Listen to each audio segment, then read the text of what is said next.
皆さんこんにちは。私はエラです。今日は初めて全部日本語で話すビデオですね。私は日本語はまだ上手ではないですが、よろしくお願いします。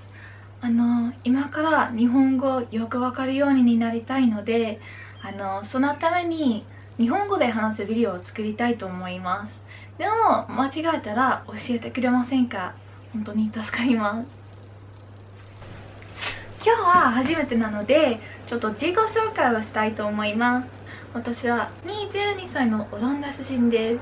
今もオランダに住んでいます。しばらく前に日本からオランダに引っ越しして、今は本当に寂しい。日本で1年4ヶ月ぐらい住んでいて、日本人の友達を作ったり、日本語を勉強したり、日本の文化に慣れたりしました。本当に日本が地元でくつろぐみたいなところになりましたね。日本に来る前に5ヶ月ぐらい台湾でモデリングの仕事をやっていましたから、1年9ヶ月ぐらいオランダに住んでいませんでした。久しぶりに帰って自分の国になのにカルチャーショックを受けました。例えば多くのオランダ人は家に入ると靴を脱ぐ習慣がないそういう気になったことがたくさんありましたね。よかったら次のビデオでその日本とオランダの違うところをもっと話そうと思っていますから、私は日本の人がオランダのことをどう思っているのか知りたいですから、コメントで教えてくれませんか？みんなはオランダのどのことを知りたいですか？教えてくださいね。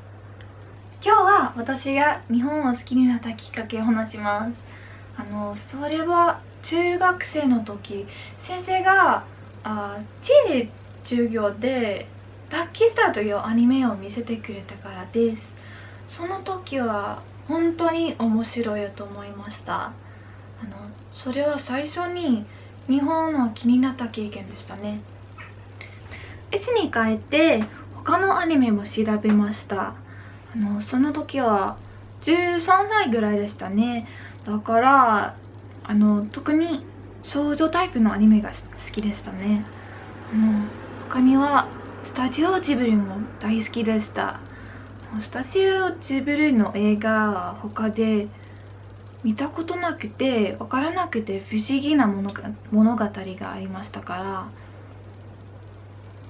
本当に面白いだと思いました。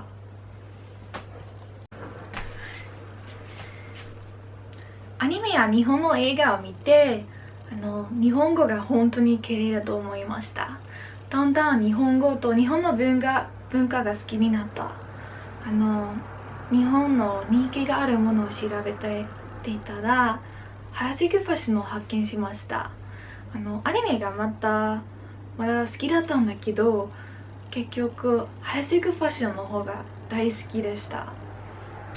特にロリータファッションが好きになりました。両親はロリータファッションがあまり好きじゃなかったんだけど、自分はロリータファッションだけを考えていました。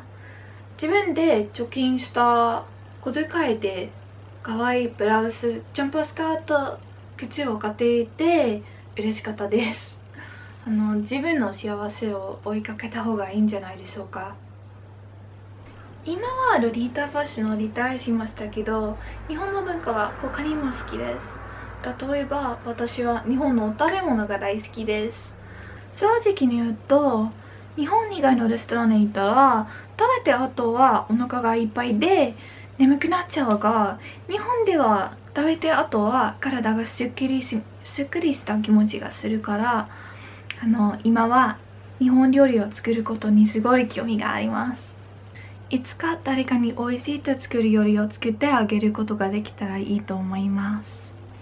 他には日本のコスプレがすごいと思います。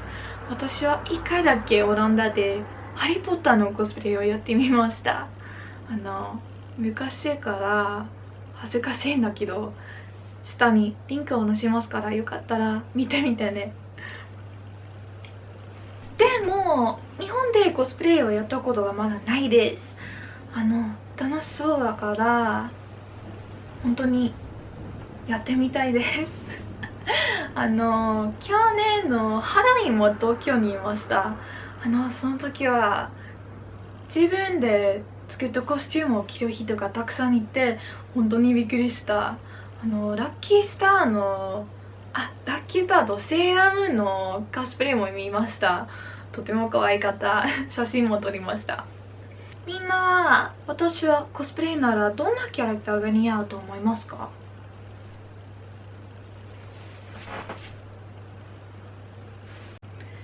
今日はこれで終わります。今から1週間1回動画出したいと思います。頑張りますよ。じゃあまたね。